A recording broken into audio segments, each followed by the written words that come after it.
Hello hi जय जगन्नाथ। मो सुचिस्मिता। एठी मो देसी स्टाइल सोयाबीन करी शेयर करिछि।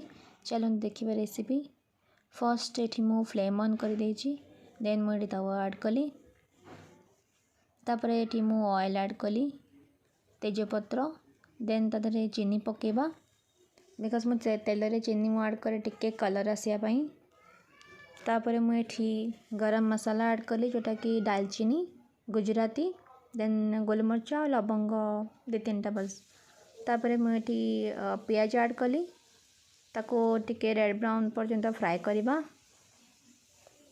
तापरे पियाज एठी हमर रेड ब्राउन हो जाइए। देन मुझे छेचा अदा रसुणर छेचा पकेली बिकज छेचा मसला टी बेसी टेस्ट लगे।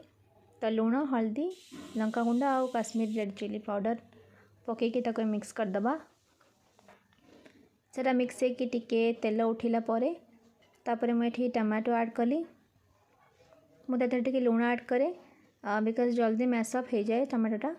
टी घोड़े दीजिए 5 मिनट पर मुझे चेक कली नरम हो गलानी टमाटो। ये मुझे मैश करदेवी। तापर दही ऐड कले बिकज चीनी पकई तो टिके खट्टा ऐड कले टेस्टा बैलेंस हो जाए। ये तो मुझे एमती ही करे। तो तापर मुझे बॉयल करके रखी थी सोयाबीन 80% से बॉयल हो जाता ताकू मैं ऐड करदेली। मिक्स कर दोची मुझे सोयाबीन को। देन तापर 10 मिनट घोड़े के रखीदेवी। टिके से भल से मिक्स कर दूची। तापर मुझे घोड़े देली 10 मिनट पर टिके भल से सोयाबीन भाजी जाइए। मुझे एक्चुअली भूली जाइए मसला ऐड करने जोटा कि आमर धनिया पाउडर पकेबा को भूली जाइए ताको पकईदेली। देन तापर मुझे टमाटो केचप मुझे ऐड कर देछि। देन ताको टिके मिक्स करदबा। मिक्स कला परे मु बॉयल करके रखी आलू को ताको मुझे ऐड करदेली। आलू समस्ते ऐड करती दैट इज कॉमन ओडिया मानक पई। सबू जेकोसी तरकारी हो आमे आलूटा ऐड करूँ। तो ताको मु ऐड करदेली, ताको टिके घोड़े देली।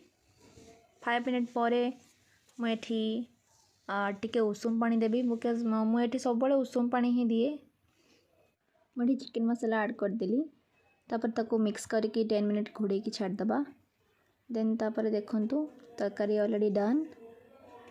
तापर मुझे गार्निशिंग करदेली धनिया पत्र रे। धनिया पत्र पकेला परे लास्ट को मु दालचीनी पाउडर टिके पकाए। टेस्ट भल आसे दालचीनी पकेले।